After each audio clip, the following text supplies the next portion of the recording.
Peace friends, I'm Mary Jacobs and I serve as treasurer for Disciples Peace Fellowship. Since its birth in 1935, DPF has held out God's vision of transforming destructive commitments to war and injustice into justice-focused peacemaking. Living out the gospel imperative for peace and justice comes alive for us in action verbs that direct us towards this mission. First verb, equipping. We seek to equip ourselves and others with the tools and spiritual disciplines that grow peace and justice through education and training. The DPF Peace Intern program underscores this crucial role of equipping. For decades, DPF has been recruiting young adults and equipping them to lead and educate youth and adults in living out the gospel imperative for peace and justice. The second verb, connecting. We want to connect with our disciples, partners, and the larger ecumenical and interfaith community who share in the work for peace and justice. Our collaboration strengthens the witness and struggle for transformational change. The Disciples' Summer of Justice points to the power of connection as it highlights the intersecting call to do justice and seek peace in the midst of militarism and violence affecting communities of color, immigrants, LGBTQ+ persons, all ages and genders here and around the world. The third verb, advocating. We advocate together life-giving change in this world. Our mission moves from words on a website to the work for peace and justice as we walk alongside those whose call for justice and peace have been disregarded. Echoing many of our partners this summer, DPF issued a rapid response, protesting police brutality and calling for the end of militarism in our communities because Black Lives Matter. Some members found themselves putting on masks and joining others in the streets to have their voices heard. We claim this call together, living out the gospel imperative for peace and justice through equipping, connecting, and advocating like the one we follow, Jesus of Nazareth.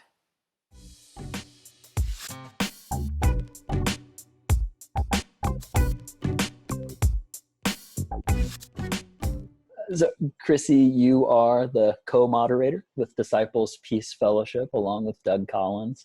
You also have been really big and involved in the work with the Fellowship of Reconciliation and the International Fellowship of Reconciliation. That is a part of our history with DPF and incredible work that's going on right now. Would love for you to tell us a little bit about the Fellowship of Reconciliation and what that looks like. Yeah, I would be happy to. The Fellowship of Reconciliation was founded more than 100 years ago, before the real start to the Great War, the war to end all wars. I think there were people of faith and conscience who came together and they said they refused to be at war even though their countries were at war, and they promised to do everything that they could to really avoid that violence, to not remain complicit in that violence. Just 20 years later, 1935, Disciples Peace Fellowship became the first denominational peace fellowship in the United States to really bring together denominationally people who were committed to the same principle of being in fellowship with each other. So being in community with each other, learning what it means to really care for each other. We are lucky to have that history and to have this long legacy, and yet we're just a really small part of it. There are chapters all around the world. FOR USA is one of the bigger chapters, the Fellowship of Reconciliation, and part of that is because we have all these amazing peace fellowships, not just the Disciples, but the Episcopal, the Presbyterian, the Baptist, the Muslim, the Buddhist Peace Fellowship, and more Catholic Peace Fellowship. et cetera, et cetera, et cetera. Jewish Voices for Peace. There are so many. Throughout the years, we have been amazingly blessed to be in relationship with each other, with people like Dorothy Day and Thich Nhat Hanh and Martin Luther King and James Lawson, and just the list of ancestors just goes on and on and on. It's really, really, really inspiring. Amen. Hear, hear. The history that has formed us, the relationships that still hold us, and the work that is calling us forward. We were made for moments like the ones that we're living in right now. And in this moment, we know that we really have to bring our attention to the original violence of colonialism, of imperialism, of capitalism in this moment. There's just so many levels, there's so many layers going on, but it's just a really amazing legacy. And we hope that people will continue to get plugged into that legacy to really transform their own faith and their own actions for justice around the world.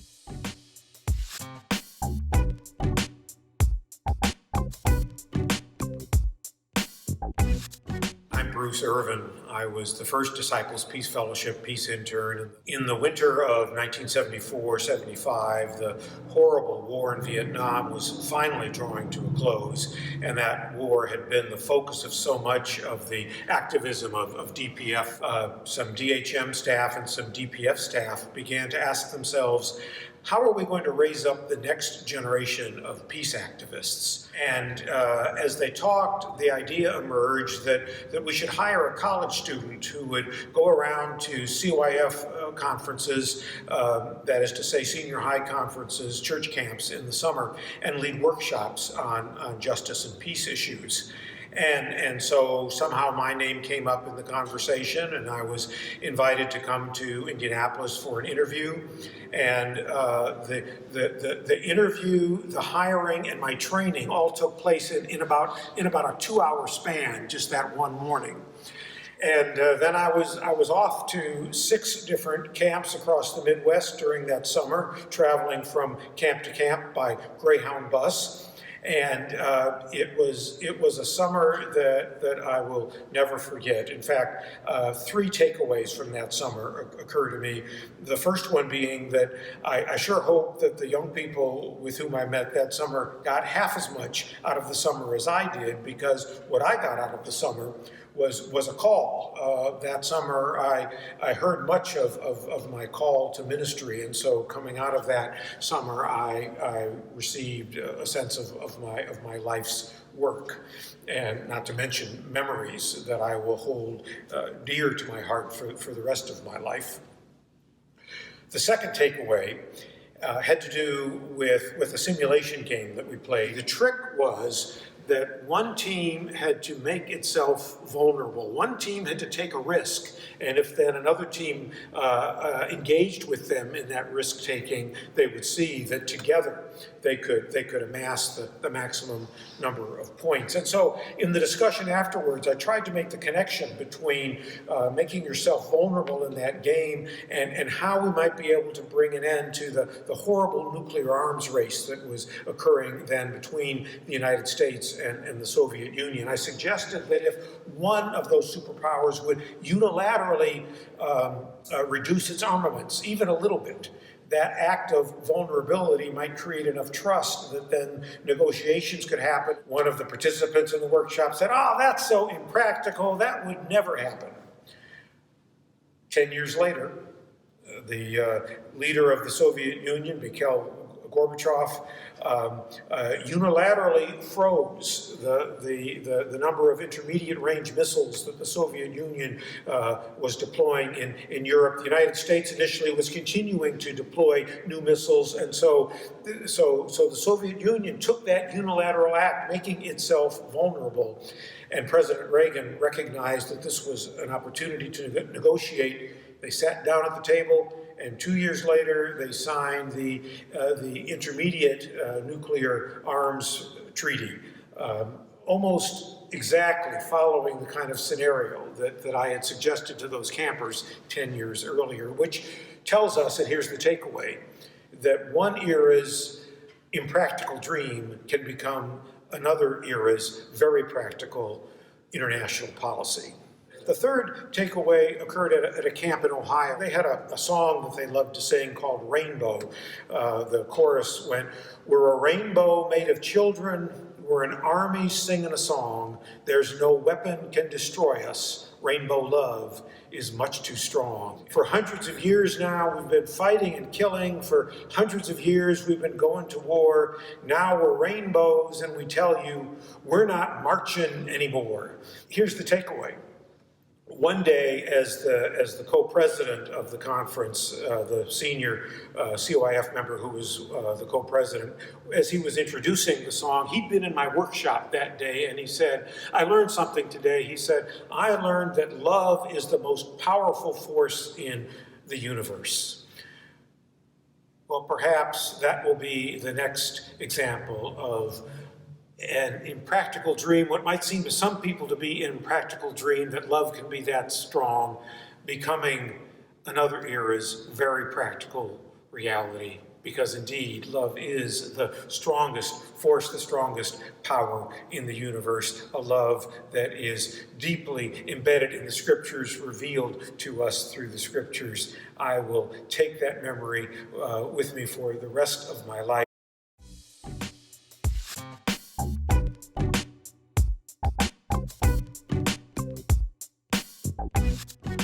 And I could still list for you all 8 in order of the camps and the regions that I visited. I could tell you what the campgrounds looked like and maybe even who had the most mosquitoes, but mostly what I remember from that summer were the people. Campers, counselors, directors, camp staff, as well as regional staff, all the people who make camp what it is, and conversations had with all of those people. So many things that I remember from that experience as a peace intern. I think some of my greatest memories are working with campers who weren't sure that they even wanted me to be at their camp, and by the end were my most avid attendees because they realized they were curious about peace and social justice issues, and that wasn't that far outside of their interests. One of my favorite memories was the chance each week to meet a whole new host of friends, disciples all around the country and in Canada, to learn about who they are, what they care about, and how peace as a practice, as a follower of Jesus, is important to them in their many contexts and perspectives. My favorite experience from my Peace Intern summer was the people I met and the relationships I made along the way. Oh my gosh, I remember so much. I came back to Ohio while my brother was on camp staff, which I absolutely loved. He's 4 years younger than me. And so I was really blessed to have a week in the middle of the summer where I could really be home and have the comforts of home and be held by people, because it's an exhausting summer being flown all over the place and never having a break, but it's also such a life-giving summer. I have such good memories of that summer. It was a really formative experience in my call to ministry and my life as a whole. One of the things I remember learning that summer is just how complicated issues of justice are. I think I went into that experience with a kind of naive understanding of what peace looked like, and just learned through the orientation program and conversations throughout the summer just how complex and yet how important the work of justice is.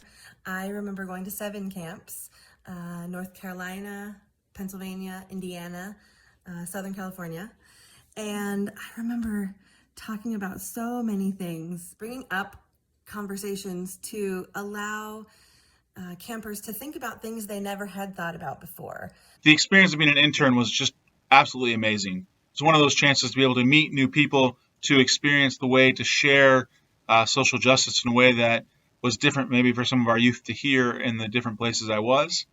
It's one of those experiences that have helped shape who I am. They've helped shape my ministry. They've helped shape who I am as a person, what I care for and believe in.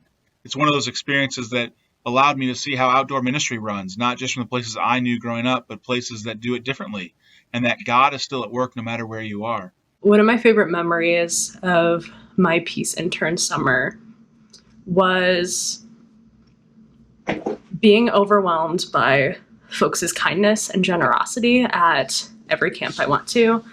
I made a lot of really great friends and connections and folks that I'm still friends with to this day. One of the things that struck me the most and that I remember the most is just how open-minded and open-hearted people were. I really expected more resistance because I met people who seemed so different than me all over the country, coming from very different places. And rather than resistance, I feel like I encountered curiosity and open-heartedness. And I remember the different songs and learning all the different traditions that each camp was so special to them, in addition to being able to share what it meant to be part of the Disciples Peace Fellowship and some of the things I was able to teach those workshops, which was seemed to be very engaging for the youth. I loved traveling around the country, meeting new people, sharing perspectives, asking hard questions together, and trying to figure out where we could make a difference in the world. The experience helped me to grow in my faith and leadership and helped me to build skills that I would use over the course of a lifetime of ministry. I met some incredible people who have become lifelong friends, and for that I am grateful. I think the thing that I remember the most about that summer was just how exhilarating it was to be around youth that really seemed to care about the issues that are going on around the world and in America today. It really, I think, reignited my spirit, and it was great to see them engage like that. I spent my summer in Newton, Iowa at the camp there. Back then you could choose to stay at that camp all year or to travel around, and I chose to stay there. And the thing that I have a lot of memories from that summer. It was an amazing summer. One of them was the stars, sleeping out under the stars. Another was that one of the cabins caught fire at that campground.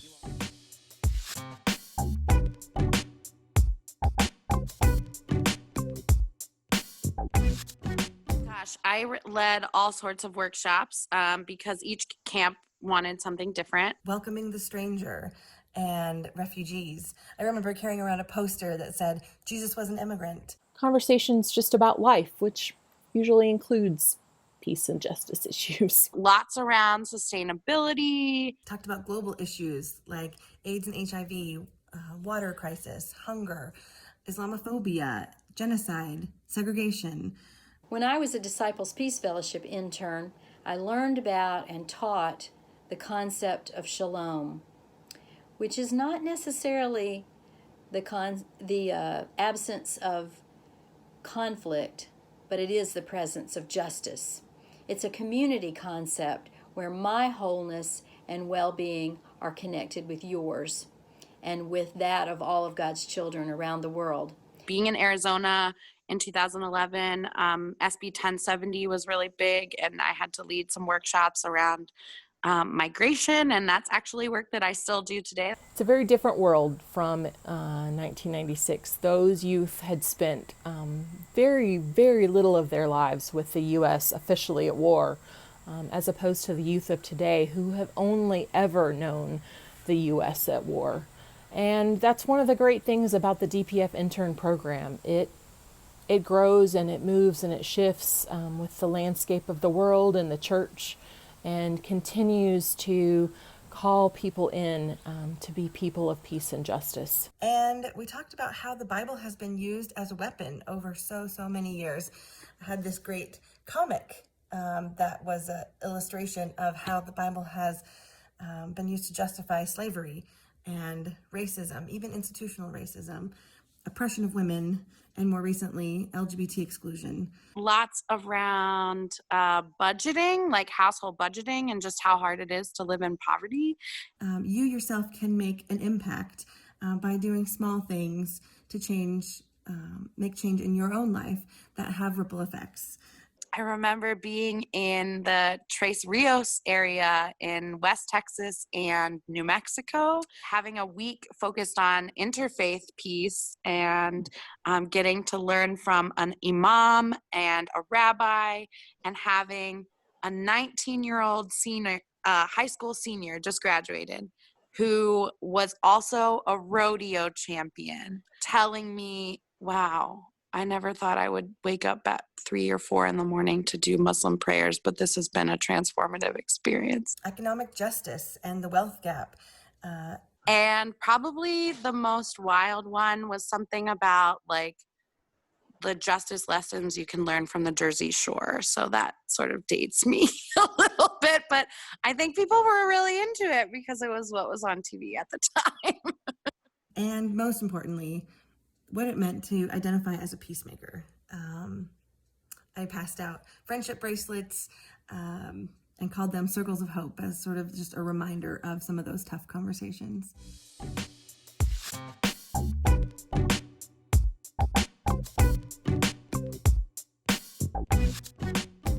It was one of those great times to be an intern, to experience people, to share their stories, and to be in relationship. It's an experience that, if you have the ability to do it, would be just an awesome experience to have.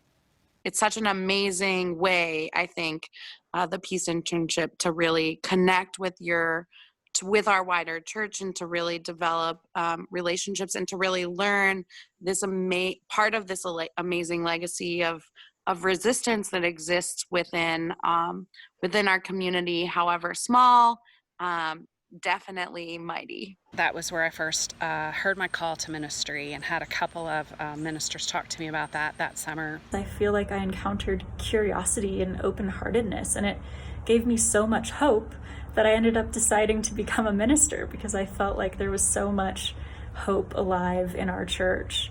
I was an intern in 2011 as a graduate student. We have a couple of graduate students who are interns this summer, and that's actually kind of uncommon. I think generally we mostly have college students, but that was just the right time and for divine intervention for me to be a peace intern. One of the biggest things I learned from that experience as a teacher was the value and the connection between teaching and trust. I learned pretty quickly that you can't just tell a bunch of kids a crazy abstract concept and expect them to like what you're talking about and enjoy it and want to know more about it.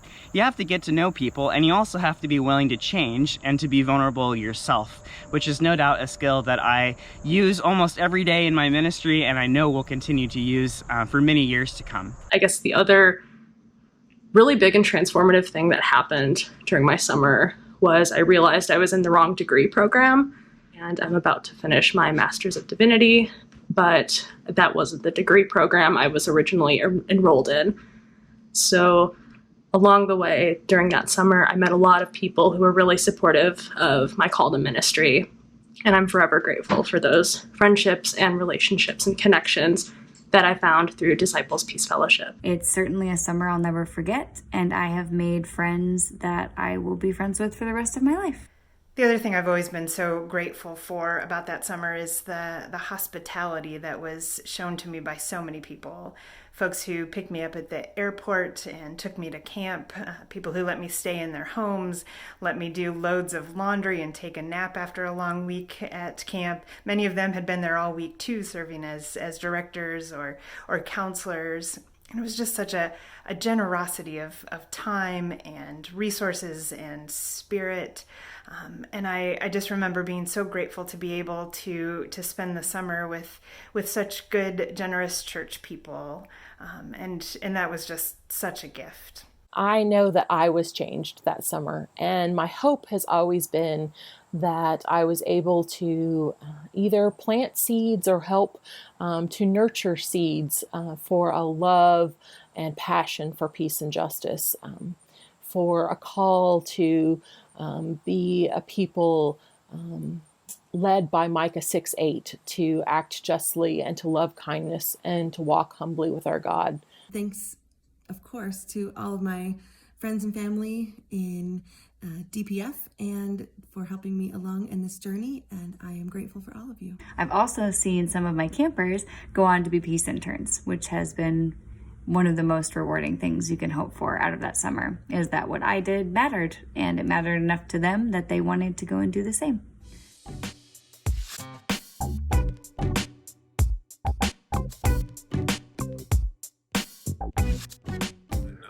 been serving as pastor of a number of Disciples and United Church of Canada congregations, serving now at First Christian Church in Bedford, Indiana as the transitional pastor. I am the minister for Green Chalice, and so I'm devoting time to that, and I work at Lexington Theological Seminary in admissions. And in the fall, I will be starting my second year of law school at the University of New Mexico. I, after that summer, went on to divinity school, served in congregational ministry for 14 years, and I'm now the chief of staff in the Office of the General Minister and President for the Christian Church Disciples of Christ. The co-director of the Interreligious Task Force on Central America and Colombia. Now, that's my primary role among all the other things that I do with DPF and the Fellowship of Reconciliation and School of America's Watch. I am a full-time mom and lucky enough to be that for the last 11 months. And before that, I was a full-time fundraiser, development official, working to support things like girls' education in Tanzania, and before that, affordable access to affordable mental health counseling. And before that, I was living in Swaziland, now Eswatini, as a global ministries missionary. I am in my 17th year as Director of Women's Ministries for the Christian Church Disciples of Christ in Georgia, and I am also Director of Chaplain Ministries for the Campbellstone Senior Living Communities in Atlanta. I work with over 550 seniors, as well as each year groups of interns from Candler School of Theology at Emory University who are getting their first taste of chaplaincy. I'm currently at the University of Chicago Divinity School, and I'm about to finish my Master's of Divinity. Right now, I am serving as associate minister at Allisonville Christian Church in Indianapolis, where I work with our youth and children, and do a lot of Christian education and programming, preach and provide pastoral care, and a whole host of wonderful things at the church. I also have the pleasure of serving as co-moderator for the Disciples Peace Fellowship currently. Thank you for watching, and thank you so much for your support of this really important and impactful program.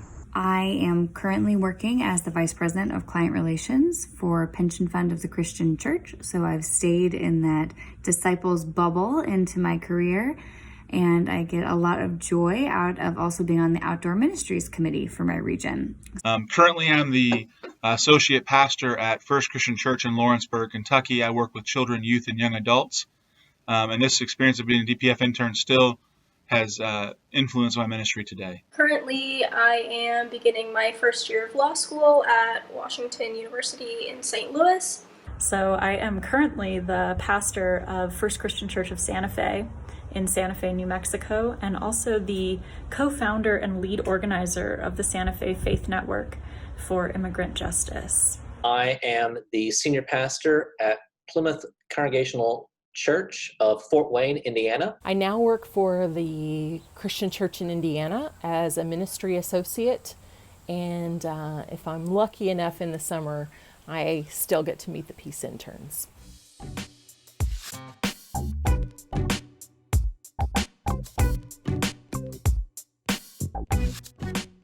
And so I'm hoping interns to hear from you. What's your name, your pronouns, your hometown and your home church, and just because I love throwing an extra question at them every time we do introductions, what's your favorite flavor of ice cream? And friends, on each one of these question slides that we have ready for the interns, you'll see down at the bottom that the order is already written down and predetermined. It's because one of the things we've learned this summer is that in these virtual rooms and spaces, it can be really hard to know who's supposed to talk next.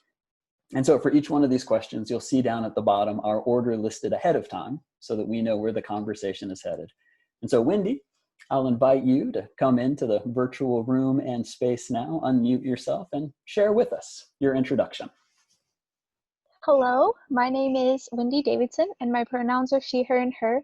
I'm from Bedford, Texas, and I am the pastor at First Christian Church in Woodson, Texas. Woodson is a small town of about 264, so that's fun. My favorite flavor of ice cream is Bluebell Dutch chocolate, and yes, it has to be Bluebell. It's what happens when you're from Texas. Amen. I can vouch for Texas. I can also vouch that as near as we know, Wendy is the first peace intern in our history to also be serving a local congregation while she is doing the peace internship. And so we've really been grateful for that, Wendy, and for your commitment and the ways you've been able to share your blessings so wide. Raphael, I'd like to invite you to that introduction question now. Hi, my name is Raphael Guillen. My pronouns are they, them, or airs. I'm currently in San Diego, California, but I consider my hometown to be Richmond, California, over in the Bay Area. My home church is Mission Gathering Christian Church here in San Diego. And my favorite ice cream flavor is fish food from Ben & Jerry's, which sounds weird, but I guarantee you it's delicious. Amen. I love fish food as well, but only when it's the Ben & Jerry's ice cream. Yeah. Thank you, Raphael. Jennifer, how about you? Oh, side note, I have never had Ben & Jerry's ice cream, but I love Ben & Jerry. I love their story and what they stand for.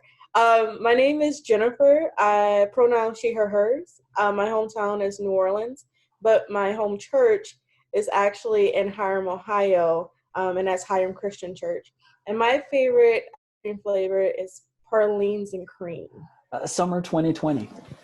It has been a summer unlike any summer for peace interns ever.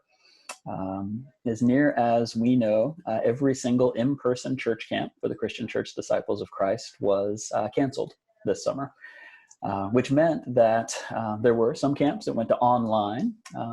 There were some camps that decided not to. There were also all of these partnership opportunities with different Disciples Justice Ministry cohort group members to be able to plug in and do some work there. And so for the Peace Interns, would love to hear about what projects you've been working on this summer.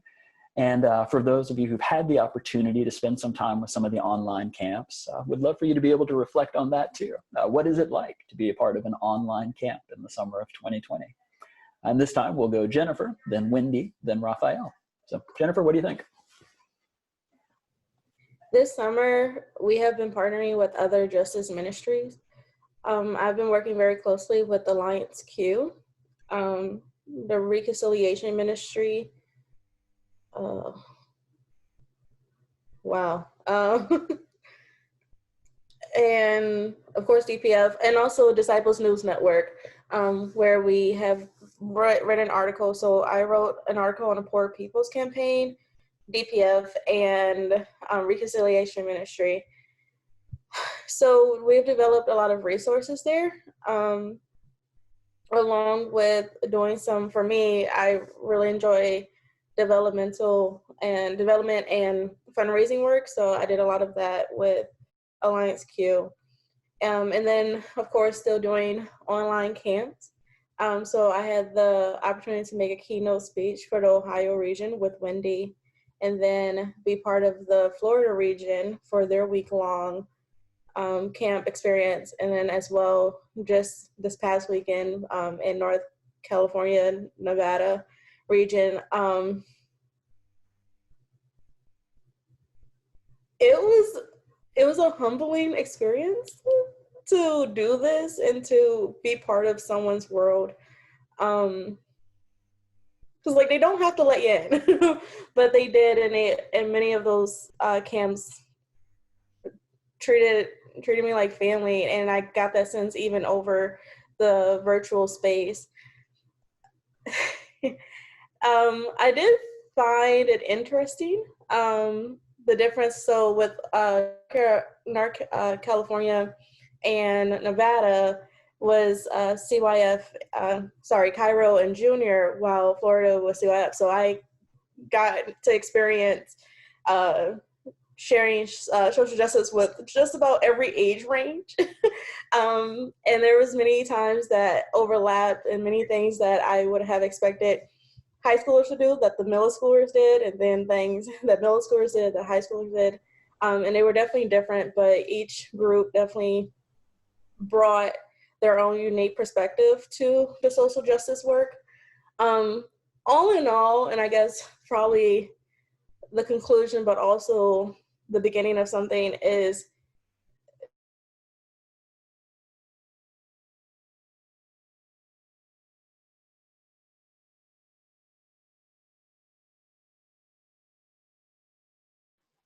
Oh, I think we may have lost Jennifer. doing this and being part of the online camp.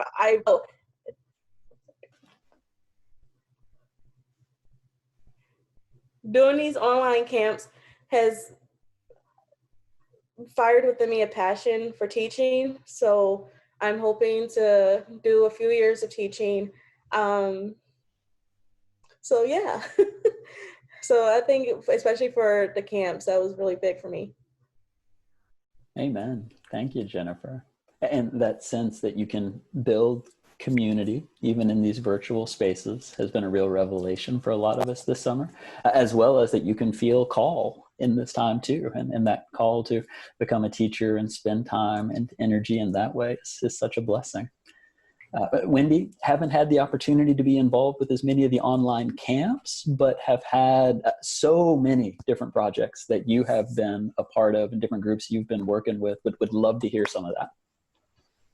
Yeah, so just a quick plug for Sunday. Raphael and I did work on developing a workshop on pride and LGBTQ plus justice. So if you want to pop over on Sunday, you can experience what that might be like. But yeah, some of the other things, really early on in the process, Brian invited a bunch of folks to come and talk to us about their justice ministries. And so we got a chance to like kind of hear their elevator pitch and hear what projects they were working on that they would be excited to have us be a part of. And living in Texas, immigration is one of those things that is important to me.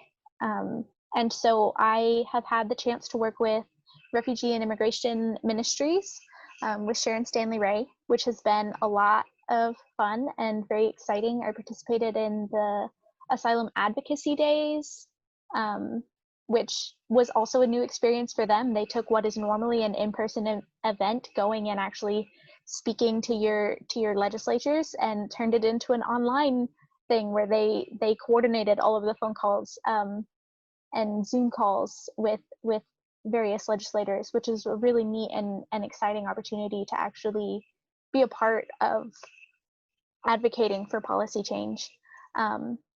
And we're also currently working on hashtag 40 for 40. This is the 40th year anniversary of the 1980 Refugee Act, which was a pretty landmark legislation. Obviously, like, there's still work to be done. And Disciples Refugee and Immigration Ministries is posting 40 every work day, so Monday through Friday, 40 days in a row, 40 posts, leading up to Congress making new decisions on refugees moving forward in the coming year. So we're trying to raise awareness and get people and congregations involved in calling their representatives and advocating for being a strong welcome for refugees. So hashtag 40 for 40. I invite you to get on all of your social media platforms and check it out. Let me just, that's the way it's written. It's been really cool. I've had the opportunity to work with congregations, collecting their stories of working with refugees and those seeking asylum, to just share those stories with the wider church, which has just been so cool. And one of the other organizations that I've been working with this summer has been Green Chalice. And that actually culminated in, I don't know if y'all were I don't know what their publicity was like, but they hosted a eco camp, an online intergenerational eco camp. And I had the opportunity to craft a video, make a keynote on Shalom in small spaces. I've been in apartments and dorms for the last 7 years of my life, and so figuring out how to grow things in those spaces. Brian would know where that video is if you want to go see it. But Jennifer and I are going to be talking about eco-justice more generally come Monday, so you should come visit. All three of us are working together with Reconciliation Ministries on a Choose Your Own Adventure anti-oppression tool, empathy tool, Bible study that we will be talking more about on Tuesday. So Brian said this was a capstone. Now you get some idea why. You're going to see all of the things that we've been working on all summer. You're here, and a wonderful job teasing some of the other things that will be coming and some of the events that will be happening. The Peace Interns have done remarkable work this summer, and it's really great to have the opportunity to be able to share it here at the end. It's honestly something that we haven't had the chance to do with previous crops and classes of interns before.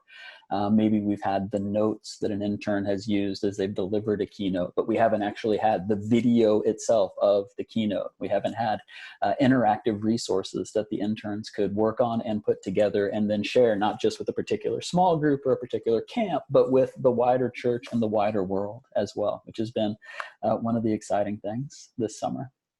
Raphael, I would love to hear from you.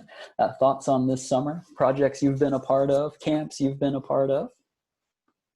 Yeah, so similar to the rest of everyone, I've been working on, working on articles for the Just Summer news service. I've done articles for Alliance Q, for the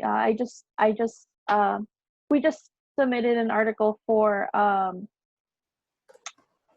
I just forgot what it was about, but there's another article coming out on the Palestine-Israel Network and the Justice for Children ministry coming out next week, I believe, that I wrote. So be on the lookout for that. And I'm also working with Alliance Q on educational resources for the transgender and gender diverse people, which I'm going to be working with Alliance Q on making some sort of like community awareness, so like resources to have a resource for community for transgender and gender diverse people to have community, a source of community for people of transgender and Christian sort of intersection, so that can be a resource for them because we're very lonely here. We've also done, me and Wendy have done our workshop at the camp in Virginia. That's called it's not pronounced Camp DD, it's called Camp, I believe it's pronounced. And that was very fun. The kids there loved it. It was a very, I honestly very enjoyed that camp as well, because they had like a lot of like little entertaining games. At one point they had a little game that was like, they pulled a card and said like, oh, this sing a song that has this word, and these kids just started singing songs that had a word with it, and it was just so fun. It was so entertaining. So camps can happen, even like just like any camp would happen in person, but on Zoom, like kids still have it in them.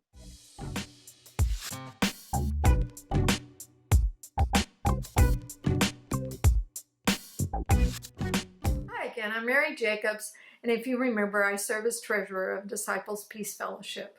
While in seminary, Bill and I gave an annual contribution of $25 to DPF to make sure we were part of the Disciples' peacemaking presence. When we graduated and began to serve as pastors, We worked with the church to become a Shalom congregation as part of living out the gospel imperative as peacemakers.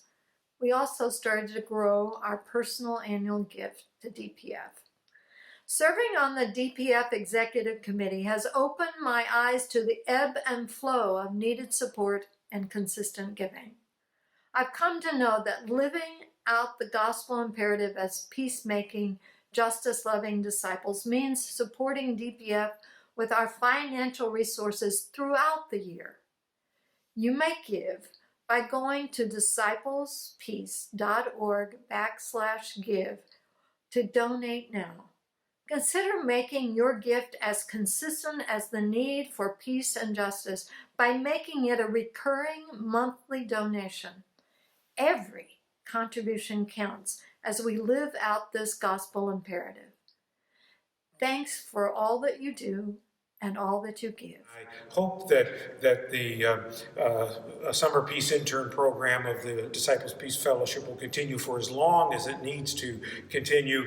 Don't forget to include the Kirby Page Fund in your estate plans. That fund will continue to generate revenue, which will help to pay the salaries of our peace interns for many summers to come. Thank you for your commitment to keeping alive the vision for peace and justice.